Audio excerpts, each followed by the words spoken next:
Veja aqui a sua risada no nosso chat. Vocês lembram, por exemplo? Eu lembro do comandante do Exército, o general Tomás Frajola, que tinha encontros frequentes com Alexandre de Moraes? Vocês lembram disso, não? Ah, que delícia! Eu falei sobre o tipo de pessoas que vai se alegrar com a vitória do Flávio, mas tem muita gente que não vai se alegrar muito caso isso aconteça, além dos traficantes e dos bandidos, né? Vejam, por exemplo, o que a Veja está noticiando acerca desse tema. Eu postei nas minhas redes sociais nesses dias. A preocupação da cúpula militar do governo diante do risco de Flávio Bolsonaro derrotar o Lula. Segundo a Veja, a preocupação é que um eventual governo Flávio Bolsonaro fosse retomado o loteamento do governo federal pelos militares.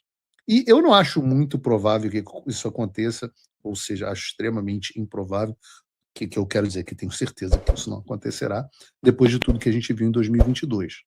Agora, o que eu dou razão aqui? Se eu fosse do alto comando das Forças Armadas, eu teria muito motivo, alto comando do Exército, alto comando das outras forças, eu teria muito motivo para me preocupar caso o Flávio Bolsonaro fosse eleito, sabia? Ah, eu estaria com o cu na mão. Eu estaria. E aqui a gente precisa de um pouco de contexto. Eu queria ir um pouco mais a fundo com vocês sobre a realidade das Forças Armadas. Eu digo isso porque é um assunto que me é caro. E eu me lembro quando eu estava no ar em 2022, eu vi as pessoas, né, os brasileiros de bem, pessoas de bem, com cartazes por todo o Brasil, acampando na frente dos quartéis, né, pedindo isso, SOS Forças Armadas. E na época, eu lembro que eu disse que isso me trazia sentimentos contraditórios, bittersweet, como a gente diz em inglês. Primeiro, porque o meu avô foi a pessoa que liderou a redemocratização do Brasil, que pacificou o país e encerrou um regime militar que deveria ter acabado antes, inclusive. E essa transição pacífica em direção à liberdade durou de 1985 até 2019, digamos assim. Não que ele não tenha avisado que ia dar problema, né? Ela tem a frase dele sobre o PT famosa. Se vocês querem, então eu vou reconhecer esse sindicato, mas não se esqueçam que um dia esse partido chegará ao poder e lá estando, tudo fará para instituir o comunismo. Nesse dia vocês vão querer tirá-lo de lá, e para tirá-lo de lá será o custo de muito sangue brasileiro. Essa profecia, né, se realiza, inclusive, todos os anos, com dezenas de milhares de homicídios no Brasil, até por conta desse narco-regime, né, que a gente estava falando agora há pouco. Pensando nessas coisas, quando eu vejo as pessoas pedindo SOS Forças Armadas, eu digo que, em um certo sentido, me dá uma tristeza porque é o legado do meu avô sendo desprezado. Mas eu entendi, ao mesmo tempo, a frustração da população. A população entendia que existe, na verdade, um papel constitucional das Forças Armadas de retomar a normalidade democrática do país, através do famoso artigo 142, e um sentimento de que as Forças Armadas eram as únicas instituições no Brasil que ainda não havia se corrompido. Era a reserva da moral da nação. A razão disso é que, quando as pessoas olhavam para as Forças Armadas, o que elas imaginavam é que lá estivessem os sucessores do Castelo Branco, do Médici, do Geisel, do Costa e Silva, do Figueiredo. Patriotas, né, honestos. Gente que nunca roubou, gente que nunca teve apego ao poder, que terminou seu mandato e saiu. Gente que tinha o Brasil em primeiro lugar. Brasil em primeiro lugar. Gente que, de fato, né, Brasil acima de tudo. O que eles imaginavam quando eles pensaram em Forças Armadas era nisso aqui, ó. Político, o senhor saiu do quartel e entrou no mundo político. Isso foi um choque para o senhor? Foi porque eu pensei que eu pudesse agir fora do quartel como eu agia dentro do quartel. Aí é que eu me dei mal. A massa era completamente diferente. A gente com quem eu ia lidar era completamente diferente. O tipo de reação... No quartel só se falava em cumprir dever, em bandeira, defender o Estado, viva a pátria. Era o dia inteiro isso. E aqui fora você só via interesse particular. A última coisa que eu ouvia falar era em Brasil. A ponto de eu perguntar uma vez a um determinado político: e o Brasil? Senhora presidente.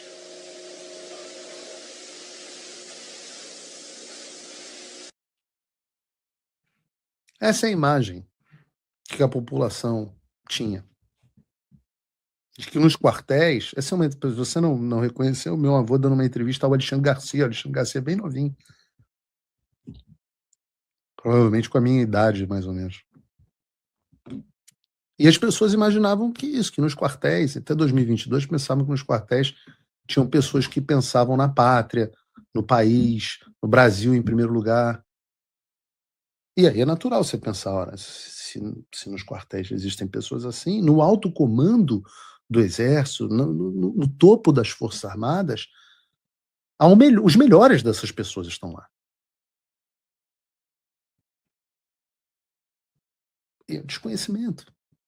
Eles não tinham ideia de que a corrupção tinha chegado às Forças Armadas e o alto comando das forças era podre. E eu já falei aqui longamente sobre o quão perverso é o sistema de promoção ao generalato das Forças Armadas. Isso é algo que precisa ser revisto, e se Deus quiser, vai ser revisto em governo Flávio Bolsonaro. Aproveitar que agora os milicos estão de joelho, estão fracos, eles vão gritar e ninguém vai ouvir. O alto comando do Exército hoje é um lixo de burocratas carreiristas, muitas vezes corruptos. Eu denunciei isso no final de 2022, dei nome aos bois naquela Constituição.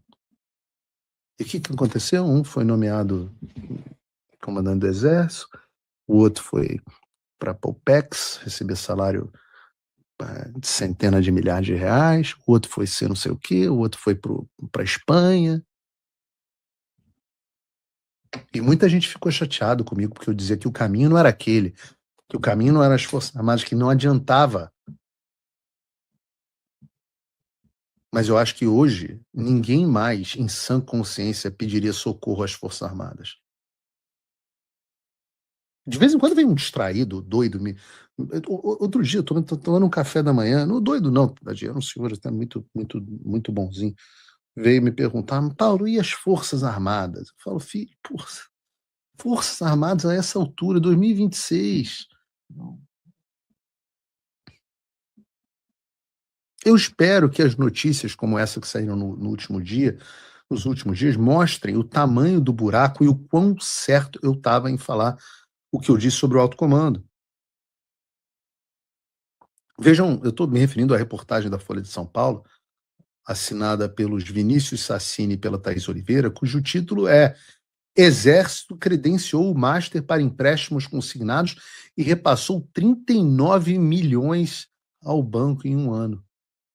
O Exército credenciou, está aqui a reportagem, o Exército credenciou o Banco Master para operações de empréstimo consignados a militares da ativa e da reserva, e em pouco mais de um ano, repassou 39 milhões à instituição que pertencia a Daniel Vorcaro.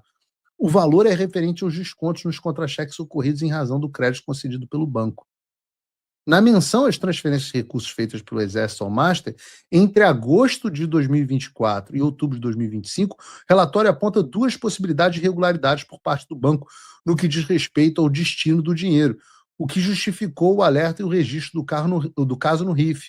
Uma delas é o recebimento dos repasses com débito imediato dos valores pelo Master, o que pode indicar transações suspeitas e burla do destino do dinheiro.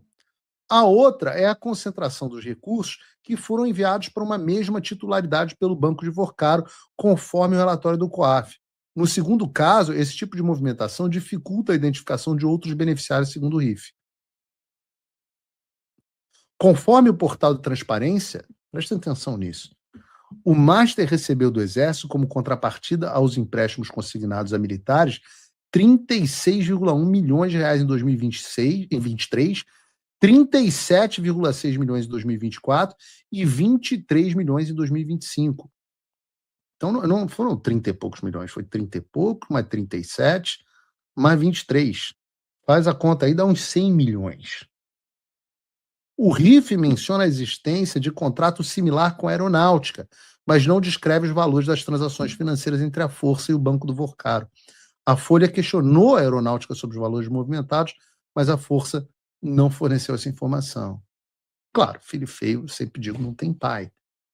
E agora todo mundo que teve envolvimento com o Banco Master vai fazer de conta que tá tudo certo. E você pode acreditar ou não que é muita coincidência. Vocês lembram, por exemplo, eu lembro, do comandante do Exército, o general Tomás Frajola, que tinha encontros frequentes com Alexandre de Moraes? Vocês lembram disso, não? Sim, o mesmo Alexandre de Moraes que por sua... Cadê? Não tá a reportagem da Bela Megali para botar na tela? Ah, tá. Aí, sou eu que estou dizendo, não, desses encontros frequentes. As frequentes conversas entre Moraes e o comandante do Exército. É o mesmo Alexandre de Moraes, esse que tinha encontros frequentes com o Daniel Vorcaro, inclusive na casa dele. Alexandre é engraçado, né? Ele frequenta a casa do comandante do Exército, frequenta a casa do Vorcaro, e aí o comandante do Exército faz contrato com o Vorcaro, e a mulher do Alexandre faz contrato também com o Vorcaro, mas recebendo dinheiro. Tem PowerPoint? Eu pedi para André Sadi um PowerPoint.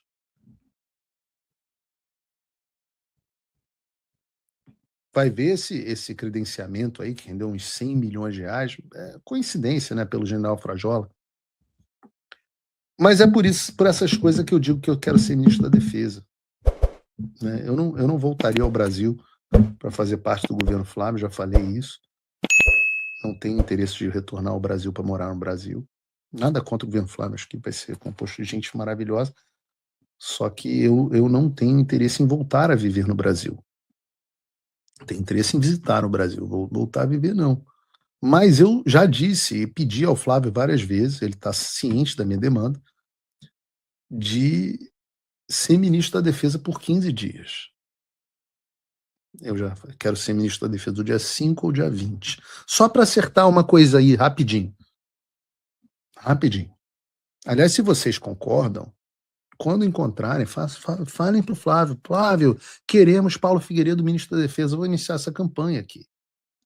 Por quê? Porque responsabilização é que faz as instituições funcionarem. Por isso que eu digo, é muito bom que o alto comando tenha medo. É bom. Eu falo aqui alto comando, tá? Só para deixar claro, porque os generais morrem de medo do governo Flávio. Mas os coronéis para baixo vão adorar a bagunça que a gente vai fazer. Imagina o que não pode ser feito, o que não pode ser descoberto. Então eu acho, sim, que os comandantes do alto comando estejam preocupados mesmo. Estejam preocupados. Estejam, principalmente se eu virar ministro da Defesa. Vamos ver se... Agora que a gente já sabe que vocês são os frouxos, agora a gente vai deitar e rolar em cima de vocês. Agora é deitar e rolar.